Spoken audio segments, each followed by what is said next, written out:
Hello, I'm Kathy. This video is for you if either you're thinking about booking an appointment with me and just want to know a little bit more about what you can expect when you do come to see me for the first time, or if you've already got an appointment booked in. And for the same reason, if you just want to know a little bit more about what you can expect when you get to the counselling room, then I just want to go through what's going to happen during that first appointment and just some of the things that you can expect. Right, just at the initial stages of that counselling process. So, reasons why I'm doing this, I think a lot of people report feeling quite nervous when they first come to counselling. Um, Obviously, if it's something that you've done before or done quite a lot of, then you might feel more comfortable with the process.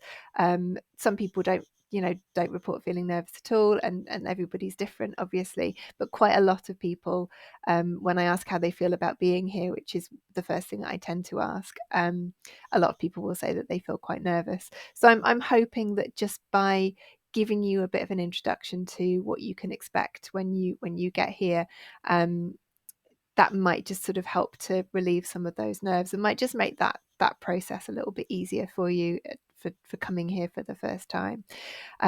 Having said that, I think it's probably inevitable for some people that you're going to feel nervous whatever, and whatever I say now, that might not change.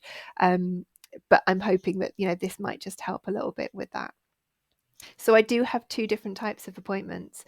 I do online appointments as well as in-person appointments. Mostly today I'm talking about in-person appointments, but actually a lot of what I'm going to say will apply to online appointments as well, because it's all very similar kind of processes. I'm going to do a separate video on online appointments, so if you're thinking about booking one of those, then you can have a look at that when that's done. Hopefully that won't be too long before I produce that. But mostly today I'll be talking about in-person appointments. So obviously the first stages are to get in touch with me, and you can do that through my website, which is on the screen. You can email me, you can text me. I'm on the counselling directory website as well, so you can get in touch with me in a variety of different ways.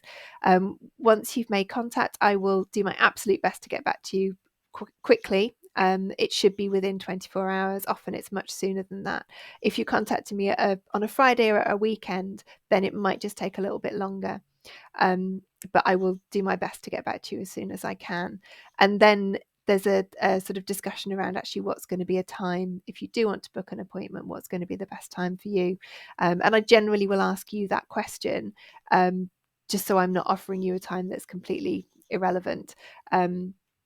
So I'll go back and I'll check my schedule and just see when's going to work best for you, and then offer you a time that hopefully is going to suit. Once we've got that confirmed and we've got that appointment in place, then I will send you information about how to get to me, and payment, and all of that kind of just practical stuff that you need to get here. Once you're here for that first appointment, generally, as I say, I tend to start by asking just what it feels like coming to see me, what it feels like being in the counselling room for that first time. And obviously people have a very wide range of different responses to that. It's just always kind of interesting to see what this is like for you when you first arrive. I will go through some basic sort of practical housekeeping type stuff. So talking about things like how long we've got for the sessions, how many sessions we might do. And at that stage, probably neither of us really has much of an idea of how many sessions you might end up doing. And I'm very flexible on that. So some people come once and that's all they do. And some people are still doing this in several years' time. And everybody is different, and everybody's process works in a different way. So whatever is going to work best for you, as far as I'm concerned, that's what we'll do.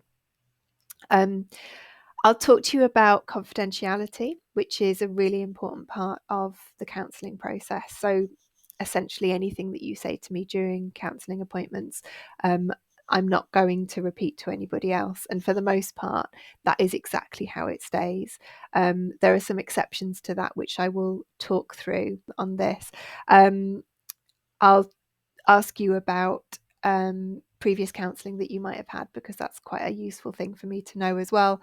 Sort of what's worked for you in the past or what hasn't worked for you in the past, and maybe the reasons around that, just so I can get, if counselling is something that you're quite used to, then that gives me an idea of where you are with this process. But if it's something you've never tried before, then this is all new to you, and it can feel like quite a strange thing to do, I think, when you first come to counselling. So useful for me to know that. I then have a set of questions, set of background questions that I like to go through with people when I first meet them. This is really useful information for me, just to get a kind of a bigger picture of you as a person. But it's really important to say that if there's anything that I'm asking that you don't want to talk about, you don't want to answer those questions, that's completely fine. You can just say, I don't really want to answer that, and it's really not a problem. But the kinds of questions that I'd be asking you are things to do with your family. So that's the family that you came from. I'll ask a little bit about your parents, siblings, wider family, really people who are significant to you, people who have either been there in the past for you in particular ways, or that are there now, and what those relationships are like. So it's useful just to kind of get a picture of how you are in that family setting, how you are with your parents or how you are with your siblings, because again, it gives me an idea of who you are as a person. I'll ask about friends, really for the same reason. So again, what are those relationships like? Are you somebody that has sort of a big group of friends? Are you somebody who has one or two really close friends who really matter to you? And this is all about establishing the kind of person that you are and how you relate to other people as well, because that's often people are coming to counselling because of something to do with some kind of a relationship, whether it's a relationship with a partner or a spouse, or it's a a friendship, or it's a family relationship. Not always, of course, but actually how you relate to other people often comes into the counselling process. It's quite useful information to know.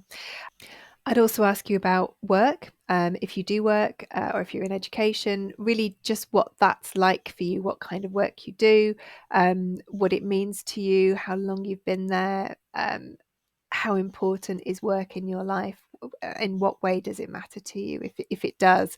And again, that can just sort of reveal quite a lot about who you are and what's important to you, what matters to you. It's sort of getting into what your values are. Sometimes, of course, people are coming to counselling because of stress to do with work. That's quite a common thing that I see that in the people that come to see me. So it might be that work is quite important to talk about in that way as well. So talking about relationships, family, friendships, work as well, but also about your sort of health in general. Obviously, if there's sort of physical health stuff that you don't want to share with me, clearly that's absolutely fine. As I said at the beginning, any of these questions that you don't want to talk about or you don't want to answer, that's completely fine. That's really not a problem. But again, I'm interested in all of it. I'm interested to hear anything that you do want to tell me, and I'm happy to hear anything that you do want to tell me as well. Have you seen your GP recently, especially if it's about the things that you want to talk to me about? And are you on any kind of medication for any kind of mental health issue? And again, if that's information you want to share with me, and if you don't, that's completely fine. That's entirely up to you. I also ask about sleep, which I think is, can reveal all kinds of things, just what the quality of your sleep is like and how well you sleep. Because I do think, I think not getting enough sleep can have an impact in lots of different areas as well. So it's always something that's interesting to look at and just sort of take into account with the clients that I'm working with.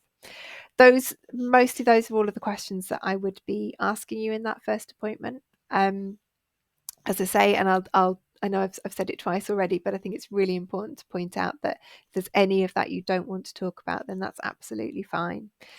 Moving on from those questions, that might be that that's all we get done during that first session, during that first 50 minutes. It might be that we only get through those questions, or that might take 5-10 minutes, and then we have the rest of the session for you to let me know really just as much as you want to, as much as you feel comfortable with, about what it is that's brought you here today. Why now? What is it about the present time for you that means you've got to a point where you feel like you want to ask for help, and you feel like talking through things is going to be helpful for you. And really what happens in that bit of time is just dependent on what it is that you're bringing. So then we're into kind of what my role is as a person-centered counsellor. And certainly to start with, mostly it's listening, and really hearing what it is that you're saying, trying to make as much sense of it as I can, trying to understand what you're saying from your point of view. And we're into the things that I've covered in the video about how I work as a person-centered counsellor. So if you want to know more about that, then you can go and have a look at that video. Other than that, so we've gone through all of the sort of the checklist at the beginning. We've gone through the questions that I want to ask you, just to establish, a little bit of information about you, and to get a bigger picture, a clearer picture of who you are as a person. We might get into some of the stuff that you want to talk about. Hopefully we will get into some of the stuff that you want to talk about. And then towards the end of the session, what I will try and do is kind of make us both aware of when we've got 10 minutes left, when we've got 5 minutes left, so we know that we're coming to the end. And then right at the end, what I will do is I'll ask you what it's been like, what's been your experience of coming to the session today, and whether it's something that you feel you want to carry on with. And if it is something that you've decided you want to carry on with, then what I'll do is I'll give you a copy of the agreement that I have with the people that I work with, which is just an A4 sheet of paper, 2 sides. It's got everything that I will have said at the beginning. So all of the stuff about confidentiality and that kind of thing, but other things about what you can expect from me, what I expect from you, all of those kinds of details that are really important in the counselling process, in the counselling relationship. And if you've decided that you'd like to come back, I'll send you home with that and ask you to have a really good read through it. It's really important that you take that information in, and then to sign it and to bring it back to the next session. And that will be the end of our first appointment. Hopefully it's been useful information, just to hear about what might happen if you're coming here for the first time. If you've got any questions about anything that I've said, then please do let me know. You can get in touch through my website and all of the contact details that I've mentioned earlier. If you're thinking about booking an appointment, then feel free to just get in touch. And as I say, if there's any questions that you have about anything, then please do just let me know. And if you're coming for your first appointment, then I look forward to meeting you.